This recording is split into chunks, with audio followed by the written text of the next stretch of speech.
Hi ma, 10th maths 5th chapter coordinate geometry பார்க்குறோம். அதில் exercise 5.1ல 8th sum ஓகேவா, wording problem 8, 9, 10 கொடுத்துருப்பாங்க. அதில் 8th sum என்ன கொடுத்துருக்குறாங்க அப்படின்னு சொன்னால் 3 points கொடுக்குறாங்க. let P 11,7, Q 13.5,4 and R value 9.5,4 கொடுத்துட்டு be the midpoint of என்னவா இந்த PQRலாம் என்னன்னு சொல்கிறாங்க, midpoint யாருக்குன்னு பார்த்தீங்கன்னா sides AB, BC and AC respectively. சரியா, அப்போ ஒரு ட்ரையாங்கிள் ஏபிசி எடுத்து அதோட மிட் பாயிண்ட்ஸுக்கு நேம் வந்து பிக்யூஆர்னு கொடுத்து அதோட பாயிண்ட்ஸ் மட்டும் கொடுத்துருக்குறாங்க. என்ன தரல அப்படின்னு சொன்னால் அந்த கரஸ்பாண்டிங் ட்ரையாங்கிளுக்குரிய வெர்டிசஸ் ஏபிசி வந்து தரல. So find the coordinates of the vertices. நம்ம ஃபைண்ட் அவுட் பண்ணுறதே என்னது தான், அந்த கோஆர்டினேட்ஸோடைய வேல்யூஸ் ஃபைண்ட் அவுட் பண்ண போகிறோம். கோஆர்டினேட்ஸ் மீன்ஸ் அந்த வெர்டிசஸோடைய XYZ. கோஆர்டினேட்னா என்னது, X,Y, பியோட X value, X,Y value, C பாயிண்டோட X,Y value. ஓகேவா, hence find the area of the triangle ABC and compare with this area of a triangle of PQR. அதாவது mid point இல்லாமல் ஃபுல்லாக எல்லா ஏரியாவும் cover ஆகிற மாதிரி அந்த ஃபுல் ஏபிசி ட்ரையாங்கிளுக்கும் ஏரியா ஃபைண்ட் அவுட் பண்ணிவிட்டு அதுக்கப்புறம் மிட் பாயிண்ட்டை மட்டும் ஜாயின் பண்ணால் ஒரு ஸ்மால் ட்ரையாங்கிள் வருதுல்ல, அந்த பாட்டுக்கு ஏரியா ஃபைண்ட் அவுட் பண்ணி இவங்க ரெண்டு பேருக்கும் என்ன ரிலேஷன் அப்படின்னு சொல்லி நம்மளை கொஸ்டின் பண்ணுறாங்க. ஓகேவா, ஸோ இப்போ ஆன்சருக்குள்ளே போகலாம். இவ்வளோ கொஸ்டின் தான் இவ்வளோ நேரம் பார்த்துருக்கோம். ஃபஸ்ட்டு டயக்ராம் ட்ரா பண்ணிக்கலாம். அதுக்கு ஏபிசின்னு நேம் கொடுத்துக்கிறோம். P பாயிண்ட் வந்து என்ன கொடுத்துருந்தாங்க, Q பாயிண்ட் என்ன கொடுத்துருந்தாங்க, R பாயிண்ட் என்ன கொடுத்துருந்தாங்கன்னு ரைட் பண்ணியாச்சு. இப்போது A பாயிண்ட்டை வந்து என்னென்னு வச்சுக்கிறோன்னா X1, Y1, B பாயிண்ட்டை X2, Y2 அண்ட் C பாயிண்ட்டை X3, Y3ன்னு ரைட் பண்ணி வச்சுக்கிறோம். இப்போ இந்த X1, Y1, X2, Y2, X3, Y3லாம் நம்ம தான் ஃபைண்ட் அவுட் பண்ணணும். அதுக்கு எந்த ஃபார்முலா போட்டு ஃபைண்ட் அவுட் பண்ணுறோன்னா P வேல்யூ வந்து மிட் பாயிண்ட்டுன்னு சொன்னனால மிட் பாயிண்ட் ஃபார்முலா யூஸ் பண்ணுறோம். ஓகேவா, ஏவும் பியும் பாயிண்ட்ஸை எடுத்துகிட்டு மிட் பாயிண்ட் வந்து 11,7ன்னு வச்சு ஈக்குவேட் பண்ணி சம் போட போகிறோம். ஸோ மிட் பாயிண்டோட ஃபார்முலா உனக்கு ஜென்ரல் ஃபார்முலா என்ன அப்படின்னு சொன்னால் X1 + X2/2, Y1 + Y2/2. Okay, so X1 P வேல்யூவில் 11,7 அப்ளை பண்ணிவிட்டு இவங்கள ஃபஸ்ட்டு ஈக்குவேட் பண்ணுறோம். இந்த ஃபஸ்ட்டு பிளேஸை ஃபஸ்ட்டு பிளேஸ்க்கும் செகண்ட் பிளேஸை செகண்ட் பிளேஸ்க்குமா ஈக்குவேட் பண்ணுறேன். ஓகேவா, ஸோ இப்போ 11 = X1 + X2/2ன்னு இருக்கும். 7 = Y1 + Y2/2 இருக்கும். இதை கிராஸ் பண்ணிட்டோன்னா என்ன வந்துடும், டிவைடில் இருந்து லெஃப்ட் சைடு மூவ் ஆகும்போது மல்டிபிள் ஆகும். So 11 2 × 22 ஆகிடுமா, 11 2s are 22, X1 + X2. இதை ஈக்குவேஷன் 1ன்னு வச்சுக்கலாம். அதே மாதிரி என்ன பண்ணுறோம், 2 இந்த பக்கம் எடுத்துகிட்டு வந்தால் 14 ஆயிடும். Y1 + Y2 = 14ன்னு கிடச்சிருக்கு. அதை ஈக்குவேஷன் 2 வச்சுக்கலாம். இப்போ P பாயிண்ட்டுக்கு ஃபைண்ட் அவுட் பண்ண மாதிரி Q பாயிண்ட்டுக்கும் R பாயிண்ட்டுக்கும் நம்ம என்ன பண்ண போகிறோம், வேல்யூஸ் மிட் பாயிண்ட்டாக யூஸ் பண்ணிவிட்டு அதுக்கு கரஸ்பாண்டிங்காக உள்ள வெர்டிசஸ் வந்து BCக்கு வேல்யூஸ் என்னன்னு செக் பண்ண போகிறோம். So Q is the midpoint of யாருக்குன்னா BC சைடுக்கு. ஓகேவா, அப்போ பியோட பாயிண்ட் என்னது நமக்கு X2, Y2, சியோட பாயிண்ட் வந்து X3, Y3. இப்போ மிட் பாயிண்ட் ஃபார்முலா யூஸ் பண்ணுறோன்னா மிட்டு வந்து Q வேல்யூ கொடுத்துருந்தாங்க 13.5,4ன்னு. அப்போ யார் ரெண்டு பேருக்கும் மிட்டுனா பிக்கும் சிக்கும். ஸோ X2 + X3/2, Y2 + Y3/2ன்னு ரைட் பண்ணி ஈக்குவல் டு 13.5,4ன்னு சொல்கிறோம். ஸோ இங்கேயும் அதே மாதிரி இந்த பாட்டை இதுக்கும் இந்த பாட்டை வந்து இதுக்குமா ஈக்குவேட் பண்ணுறோம். ஈக்குவேட் பண்ணும்போது 2 × 13.5 என்ன வந்துடும், 27. 13 2s are ஒரு 26, 5 2s are 10 வரும். ஸோ 26 கூட அந்த பாயிண்ட் 10 வந்து ஆட் பண்ணால் 27 கிடச்சிடும். அப்போ X2 + X3 வேல்யூ வந்து 27 இருக்குது.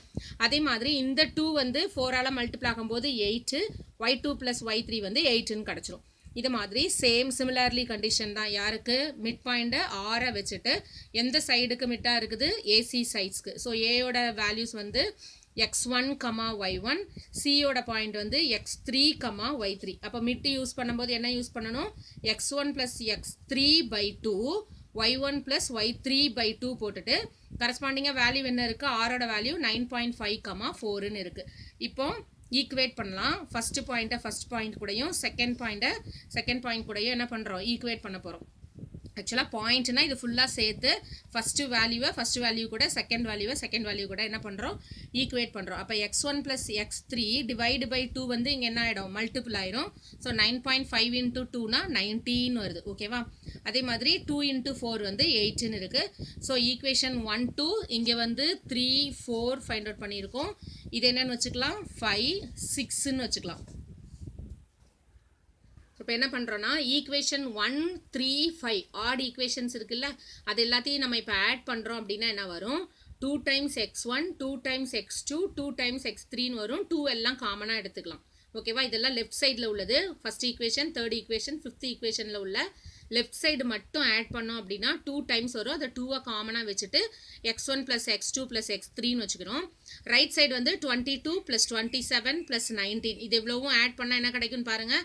இங்கே ஒரு 20 இதில் ஒரு 20 வரும். 40 42 47 49 இங்கே ஒரு 59 68ன்னு கிடச்சிரும். இந்த 2வை இங்கே நீ தனியாக போட்டு ஆட் பண்ணி பார்க்கனாலும் ஆட் பண்ணி பார்த்துக்கோ, நோ ப்ராப்ளம். 9 + 7 என்ன இருக்குது 16 18 ரிமைனிங் 1 3 5 6 ஓகேவா? ஸோ 68 இந்த 2 வந்து எங்கே வந்துடும் டிவைடுக்கு வந்து கேன்சல் பண்ணனா 34. இதை ஈக்குவேஷன் என்னன்னு வச்சுக்கலாம் 7 6 வரைக்கும் ஆல்ரெடி எடுத்ததுனால 7 எடுத்துக்கலாம். இப்போ இதில் வந்து x1 x2 x3 மூணுமே ஆட் ஆகிட்டு இருக்குது. அடுத்தது வந்து ஈவன் ஈக்குவேஷன்ஸ் இருக்கு இல்லையா 2 4 6 இதை மூணையும் தனியாக ஆட் பண்ணனா 2 times y1 2 times y2 2 times y3 வரும். அதோட ரைட் சைடு வேல்யூ 14 8 8 இதெல்லாம் ஆட் பண்ணால் 13 இருக்குது. இந்த 2க்கும் 30க்கும் கட் கொடுத்துட்டோன்னா 15 வரும். இதை ஈக்குவேஷன் 8ன்னு வச்சுக்கலாம். நவ் இந்த 7th ஈக்குவேஷன் இருக்குல்ல இந்த 7th ஈக்குவேஷன்லேருந்து ஒரு ஈக்குவேஷனையாக சப்ராக்ட் பண்ணி x1 value x2 value x3 value find out பண்ண போகிறோம். இப்போ 7th ஈக்குவேஷனில் எந்த ஈக்குவேஷனை சப்ராக்ட் பண்ணால் நமக்கு வந்து x3 மட்டும் இருக்கும் அப்படின்னு சொன்னால் ஃபஸ்ட் ஈக்குவேஷன் 7லேருந்து யாரை சப்ராக்ட் பண்ணுற ஃபஸ்ட் ஈக்குவேஷனை சப்ராக்ட் பண்ணால் என்ன கிடைக்கும்னு பாரு. ஃபஸ்ட் ஈக்குவேஷன் என்ன கொடுத்துருந்தாங்கன்னா x1 + x2 = 22ன்னு கொடுத்துருந்தாங்க. ஓகேவா? x1 + x2 = 22. இங்கே என்ன இருக்குது 7th ஈக்குவேஷன் என்னது நமக்கு x1 + x2 + x3 = 34ன்னு இருக்குது. இது 7th ஈக்குவேஷன். இதிலிருந்து சப்ராக்ட் பண்ணுற யாரை x2 x3 x1 x2வை சப்ராக்ட் பண்ணால் கேன்சல் ஆகிடுமா? அப்போ x3 மட்டும் இங்கே இருக்கும். அப்போ x1 + x2ஓட வேல்யூ என்னென்னு இருந்தது 22 இருந்தது. இவங்க ரெண்டு பேரையும் சப்ராக்ட் பண்ணால் 12. 4ல் 2 போனால் 2 3ல் 2 போனால் 1ன்னு வந்துடும்.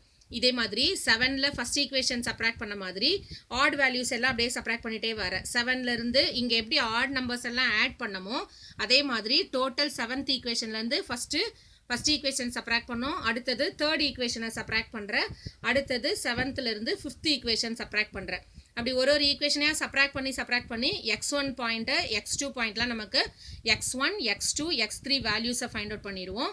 இங்கே அதே மாதிரி y1 y2 y3 வேல்யூ வேணும் அப்படின்னு சொன்னால் 8th ஈக்குவேஷன் இருந்ததுல அதாவது y1 + y2 + y3 = என்னன்னு ஃபைண்ட் அவுட் பண்ணியிருந்தோம்ல அதிலிருந்து 8th ஈக்குவேஷனை சூஸ் பண்ணி ஃபஸ்ட்டு வந்து 8th ஈக்குவேஷனில் செகண்ட் ஆட் நம்பர் இங்கே எக்ஸ் வேல்யூஸ் ஃபைண்ட் அவுட் பண்ணுறதுக்கு ஆட் ஈக்குவேஷன்ஸ் செலக்ட் பண்ண மாதிரி y வேல்யூஸ் வேணும்னா ஈவன் ஈக்குவேஷன்ஸை செலக்ட் பண்ணுறோம். இப்போ 8th ஈக்குவேஷன்லேருந்து செகண்ட் ஈக்குவேஷனை சப்ராக்ட் பண்ணனா y3யோட வேல்யூ 1ன்னு வந்துடும். அதே மாதிரி 8th ஈக்குவேஷன்லேருந்து 4th ஈக்குவேஷன் சப்ராக்ட் பண்ணனா y1 value y3 value y1 value here 6th ஈக்குவேஷனை சப்ராக்ட் பண்ணால் என்ன வந்துடும் y2 வேல்யூ. இப்போ இது எல்லாத்தையும் பாயிண்ட்ஸாக அப்படியே என்ன பண்ணணும் ப்ராக்கெட் போட்டு எழுத போகிறோம். ஏ பாயிண்ட் வந்து x1, y1 7, 7 பி பாயிண்ட் 15, 7 அதே மாதிரி சி பாயிண்ட் வேணுன்னா 12, 1ன்னு எழுதிடும். இப்போ செகண்ட் பார்ட் ஓவர். நமக்கு வந்து ஃபஸ்ட் கொஸ்டின் என்ன கேட்டிருந்தாங்க ஒரு ட்ரையாங்கிளோட மிட் பாயிண்ட்ஸ் கொடுத்துட்டு வேர்டிசஸ் என்னன்னு கொஸ்டின் கேட்டிருந்தாங்க. அந்த வேர்டிசஸை நம்ம ஏபிசின்னு வச்சுருந்தோம். இப்போ இந்த ஏபிசி வேல்யூவை ஃபைண்ட் அவுட் பண்ணி முடிச்சிட்டோம். நெக்ஸ்ட் என்ன சொல்லியிருந்தாங்க அப்படின்னு சொன்னால் ஏரியா ஆஃப் த ஏபிசியும் ஏரியா ஆஃப் பிக்யூஆர் ட்ரையாங்கிள் ரெண்டையும் கம்பேர் பண்ணுன்னு சொல்லியிருந்தாங்க. அப்போ என்னெல்லாம் ஃபைண்ட் அவுட் பண்ண போகிறோம் அப்படின்னு சொன்னால் area of triangle ABC find out பண்ண போகிறோம். அடுத்து area of triangle PQR find out பண்ணிவிட்டு கம்பேர் பண்ண போகிறோம். ஓகேவா? Area of triangle ABC is equal to ஏக்குரிய point x1 y1 x2 y2 x3 y3 values எல்லாம் இங்கே அப்ளை பண்ணிட்டேன். 7, 7 15, 7 12, 1 அகைன் இதே பாயிண்ட் வரணும் இல்லையா? ஸோ அதை வேல்யூ அப்ளை பண்ணிவிட்டு 7 7 சார் என்ன பண்ணுறோம் down arrow 49 15 × 1 15 12 × 7 84 minus up arrow பண்ணுவோம் இல்லையா, மைனஸ் போட்டுட்டு அப் ஏரோ ஃபுல்லாக ஆட் பண்ணி சப்ராக்ட் பண்ணுறேன். ஸோ 7 × 15 105, 7 × 12 84, 1 × 7 7. இதை தனியாக என்ன பண்ணிக்கலாம், ஆட் பண்ணிக்கலாம். இதை தனியாக ஆட் பண்ணி சப்ராக்ட் பண்ணணும். நான் என்ன பண்ணுறேன் பாரு, இங்கே 84 பாசிட்டிவ் இருக்குது, இங்கே மைனஸ் 84, இவங்க ரெண்டு பேரையும் கேன்சல் பண்ணிட்டேன். ஸோ 49 15 105 7, இந்த ரெண்டுக்கும் சைன் சேஞ்ச் ஆகுது. இங்கே காமன் மைனஸ் இருக்கிறதுனால இது நெகட்டிவ், இது நெகட்டிவ்னு வந்துருச்சு. இப்போ இவங்க ரெண்டு பேரையும் என்ன பண்ணிக்கலாம், ஆட் பண்ணால் என்ன வரும்னு பாரு, 49ம் 15ம் ஆட் பண்ணால் என்ன வரும், 64. ஏன்னா 9 5 என்ன வந்துடும், 4, ரிமைனிங் 1 64. இவங்க ரெண்டு பேரை தனியாக ஆட் பண்ணிக்கலாம், ஏன்னா நெகட்டிவ் சிம்பிள் இருக்குது. ஸோ 105 + 7 வந்து 112. ஸோ மைனஸ் 112லேருந்து 64 சப்ராக்ட் பண்ணோன்னா மைனஸ் 48ன்னு வரும். சரியா, நெகட்டிவ் வேல்யூ மைனஸ் 48. இதை கேன்சல் பண்ணோம் அப்படின்னு சொன்னால் 24.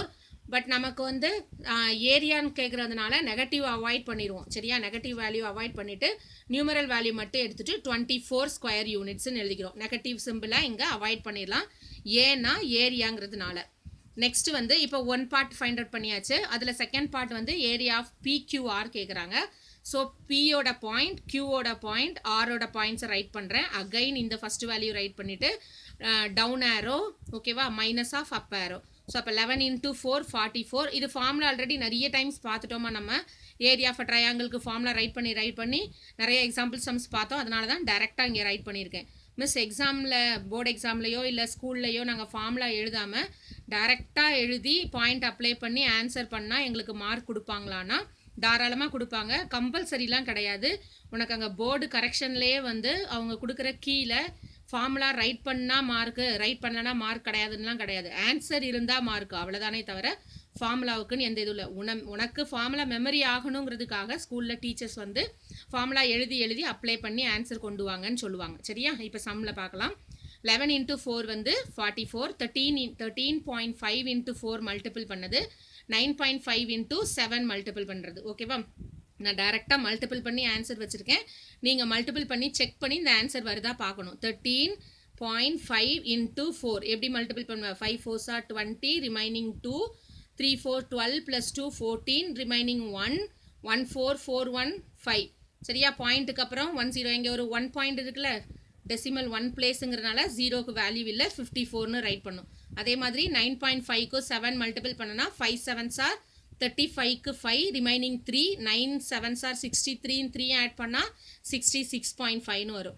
இதே மாதிரி opposite diagonal are up arrow, இதை தனியாக மல்டிபிள் பண்ணி வச்சுட்டு இவங்கள ஃபுல்லாக ஆட் பண்ணுறோம். ஓகேவா, ஆட் பண்ணால் என்ன வரும்னு பாரு, இங்கே ஒரு 44 54 66.5ன்னு இருக்குது. ஆட் பண்ணி காமிக்கிறேன். 44 54 66.5. பாயிண்ட் வந்து தனியாக எழுதணும். நீ 66 இங்கே எழுதி 5 இங்கே போட்டோன்னா தப்பாக போயிடும். ஓகேவா, இங்கே பிளேஸ்க்கு வந்து 0 0 அப்ளை பண்ணிக்கோ. 5 6 + 4 10 14, ரிமைனிங் 1, இங்கே ஒரு 5 5 10 16 வந்துடும். சரியா, அப்போ என்ன ஆன்சர் வருது பாரு, 164.5ன்னு வருது. இது டைரெக்டாக இவங்களை தனியாக ஆட் பண்ணி இதை தனியாக ஆட் பண்ணால் இந்த ஆன்சர். நான் இங்கே எப்படி சிம்பிளிஃபை பண்ணியிருக்கேன்னா, இந்த பாசிட்டிவ் 44ஐயும் நெகட்டிவாக 44ஐயும் கேன்சல் பண்ணிவிட்டு இப்போ இது ரெண்டு மட்டும் ஆட் பண்ணிடலாம்ல, எனக்கு அது ஈஸியாக இருந்தது. ஸோ 6 + 4 10, இங்கே வந்து 10க்கு ரிமைனிங் 1னா 12ன்னு வந்துடும். 120.5 கிடச்சிச்சா. இது ரெண்டு மட்டும் ஆட் பண்ணால் அடுத்தது நீ ஃபுல்லாக ஆட் பண்ணாலும் கரெக்டு தான். இதை தனியாக பண்ணிவிட்டு இதை தனியாக பண்ணி சப்ராக்ட் பண்ணாலும் சேம் ஆன்சர் தான். நான் இந்த பாசிட்டிவையும் நெகட்டிவையும் சப் பண்ணிட்டேன். அப்புறம் இந்த மைனஸ் சிம்பிள், இவங்க ரெண்டு பேரையும் ஆட் பண்ணால் எனக்கு 132.5 வந்தது. இப்போ ஈஸியாக 0.5 இருக்கிறதுனால கேன்சல் ஆகிடும். 132லேருந்து 120 சப்ராக்ட் பண்ணனா 12, -12. பட் ஏரியாங்கிறதுனால நம்ம என்ன எடுத்துக்கலாம், +6 எடுத்துக்கிறோம். இப்போ 2 பார்ட்ஸ், ஏரியா ஆஃப் ட்ரையாங்கிள் ஏபிசியும் ஏரியா ஆஃப் ட்ரையாங்கிள் PQRும் ஃபைண்ட் அவுட் பண்ணியாச்சு. இப்போ இவங்க ரெண்டு பேருக்கும் கம்பேர் பண்ண போகிறோம். இங்கே 6 ஆன்சர் இருக்குது, அங்கே என்ன கிடச்சிதுன்னா 24ன்னு இருந்தது. ஸோ 4 × 6 இது எழுதலாம் இல்லையா. இப்போ இந்த 6 24 வந்து ஸ்ப்ளிட் பண்ணுறேன். 4 × 6ன்னு. 6 வந்து ஏரியா ஆஃப் ட்ரையாங்கிள் PQRங்கிறனால ஏரியா ஆஃப் ஏபிசி வந்து 4 டைம்ஸ் ஏரியா ஆஃப் PQருக்கு ஈக்குவலாக இருந்ததுன்னு நமக்கு சொல்லிட்டோம். ஓகேவா, அவ்வளோதாம்மா, இந்த சம் முடிஞ்சிருச்சு. கொஞ்சம் பெரிய சம் தான், நீ கொஞ்சம் பொறுமையாக பார்த்தனா 1 டைம் பார்த்தாலே புரிஞ்சிடும், டைரெக்டாக எழுதிடலாம்.